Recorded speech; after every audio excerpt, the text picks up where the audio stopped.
Saya selalu katakan begini, kalaulah seandainya agama Kristen itu yang benar,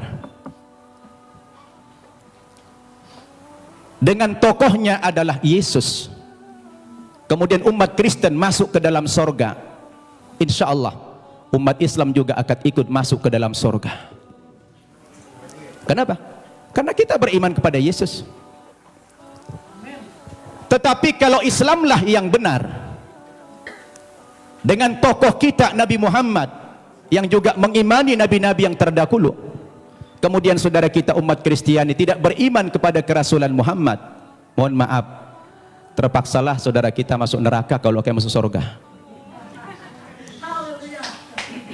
Ini untungnya menjadi umat Islam. Kenapa? Karena apa yang mereka imani kita imani juga, tetapi apa yang kita imani mereka tidak imani. Itulah perbedaan yang mendasar antara kita dengan umat Kristiani. Hanya persepsi tentang Nabi Isa, dia Tuhan atau Nabi. Berdasarkan ayat-ayat Alkitab yang sudah dipaparkan begitu banyak oleh Ustadz Insan Mokoginta tadi, ternyata ratusan ayat yang kontradiksi. Ada yang mengatakan Nabi Isa itu Tuhan, ada yang mengatakan dia Nabi. Oleh karena itu, saya ingin mengajak antum semua untuk merenung. Ketika kita berbicara Yesus itu Nabi atau Tuhan, apa yang menjadi parameter kita? Siapa yang paling punya otoritas membicarakan tokoh ini, Tuhan atau Nabi? Menurut hemat saya, yang paling punya otoritas bukan pribadi-pribadi, bukan manusia, bukan pendeta, bukan ustadz, tetapi yang paling punya otoritas membicarakan tokoh ini mestinya adalah sumber agama itu sendiri, yaitu Alkitab atau Al-Quran. Betul tidak?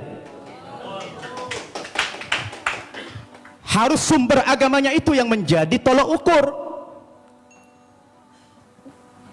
Sekarang kita pertanyakan, dari dua kitab suci ini, Al-Quran maupun Alkitab, yang mana yang memenuhi kriteria sebagai sebuah kitab suci? Nah, ini perlu kita uji. Ini perlu kita uji.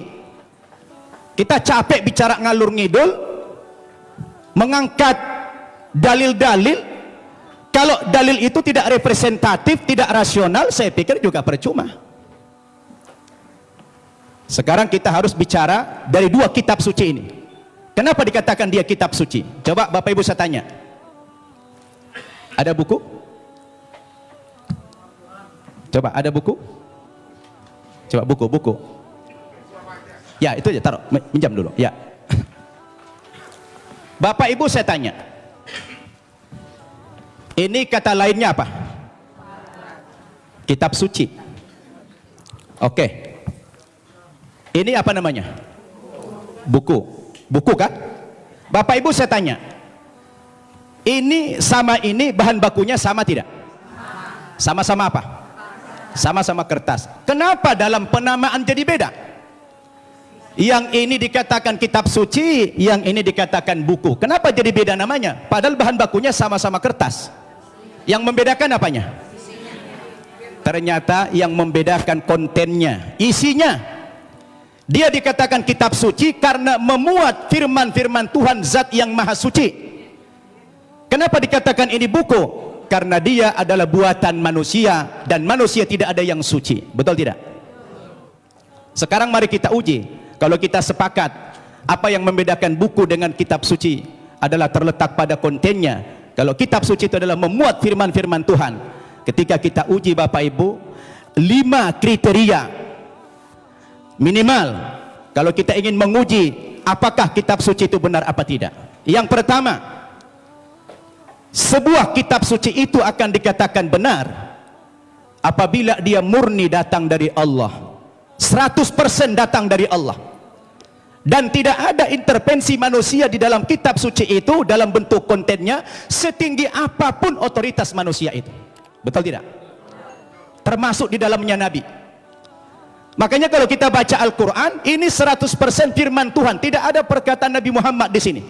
Perkataan Nabi Muhammad dimuat dalam hadis namanya. Tidak ada satu ayat pun di sini sumbangan Nabi Muhammad dalam bentuk isi. Ini adalah wahyu Tuhan 100%. Akan berbeda kalau kita baca ini Alkitab, di sini sudah tercampur, di sini ada perkataan Tuhan, di sini ada perkataan Nabi, di sini ada perkataan Rasul Paulus, di sini ada perkataan murid-muridnya, tercampur. Lalu di mana letak kesuciannya? Yang dikatakan kriteria kitab suci itulah murni datang dari Tuhan.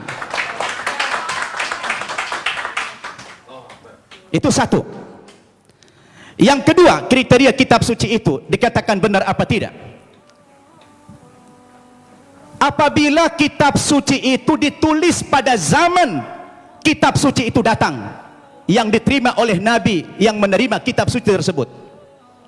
Saya tanya, Al-Quran kapan ditulis? Ketika Nabi Muhammad masih hidup. Dia suruh sahabat menulis Al-Quran. Karena dia tidak bisa membaca, tidak tahu menulis, dia minta bantuan sahabat. Sahabat menulis. Dan dia hidup sezaman dengan Nabi. Begitu selesai ditulis oleh sahabat, dikonfirmasi tulisan dengan bacaan Nabi sama apa tidak, di cross check supaya tidak terjadi manipulasi. Kenapa? Karena kitab suci itu jadi pedoman. Sekarang Alkitab kita tanya, kapan ditulis? Lalu siapa tokoh yang menerima Alkitab? Alkitab ditulis bukan pada zaman Nabi Isa masih hidup, tapi sudah sekian puluh tahun, bahkan sekian ratus tahun Yesus sudah tidak ada di dunia ini, baru ada pembukuan Alkitab. Terus bagaimana seorang penulis akan mengkonfirmasi kepada yang menerima wahyu itu? Maka kemungkinan terjadi manipulasi sangat mungkin. Sebab yang namanya wahyu itu haruslah dari Tuhan, tidak boleh dari rekayasa atau karangan manusia. Betul tidak? Dua itu kriteria, dan Alkitab gugur menurut hemat saya di situ. Yang ketiga, kriteria kebenaran sebuah kitab suci itu adalah seorang penulis wahyu secara moral haruslah orang yang jujur, terpercaya, bukan pendusta. Penulis Al-Quran adalah orang yang jujur. Sekarang penulis Alkitab, bagaimana Alkitab disandarkan kepada Yesus, disandarkan kepada Musa, disandarkan kepada Nabi yang lain, sementara sang penulis tidak pernah jumpa dengan yang menerima wahyu itu? Bagaimana ini? Maka gugurlah kesucian kitab tersebut. Kemudian yang keempat, kriteria kebenaran kitab suci itu adalah apabila isi kitab suci itu tidak kontradiksi, satu isi dia. Kalau sudah bertentangan satu ayat dengan ayat yang lain, lalu yang mana yang mau dipegang? Masa Tuhan menurunkan tuntunan pedoman hidup bagi manusia, tapi manusianya malah bingung. Yang ini mengatakan Yesus Tuhan, yang ini mengatakan Nabi. Loh, yang mana mau diikutin? Ternyata kalau kita baca Alkitab sendiri, tidak pernah kata-kata dari Yesus yang muncul pengakuan bahwa dia adalah Tuhan. Kalau kita baca dalam Injil Markus pasal 12 ayat 28 dan 29, ternyata Yesus sendiri mengatakan Tuhan itu adalah Allah yang Esa. Itu ada dalam Alkitab yang sudah dibaca oleh Pak Insan tadi. Lalu siapa yang mengatakan Yesus Tuhan? Itu Paulus ternyata. Yang mengatakan dia Tuhan itu Paulus, bukan Yesus. Semestinya Yesuslah yang lebih berhak mengatakan kalau dia Tuhan. Rupanya kita baca dalam Alkitab, saya tidak tahu Pak Tampu Bolon sudah baca belum itu. Ya, kalau kita baca dalam Alkitab, ternyata yang mengatakan dia Tuhan itu adalah Paulus. Dalilnya di mana? Dalam Kisah Para Rasul pasal 2 ayat 36. Ya, Kisah Para Rasul pasal 2 36. Apa kata Paulus?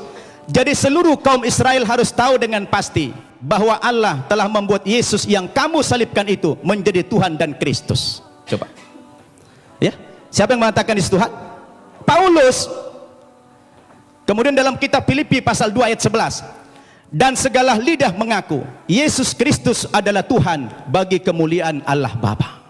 Nah, dia yang mengatakan itu Paulus. Sekarang timbul pertanyaan, Paulus itu siapa?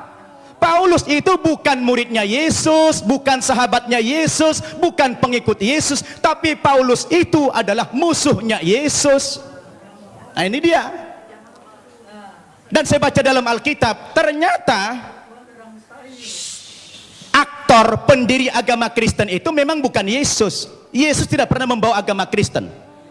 Yang mengatakan kata-kata Kristen itu adalah Paulus dalam Kisah Para Rasul pasal 11 ayat 25. Ketika dia mengajar di Antioquia lah pertama kali murid-murid itu dipanggil sebagai Kristen. Kristen artinya pengikut Kristus. Kristus artinya adalah juru selamat atau Al-Masih dalam Islam.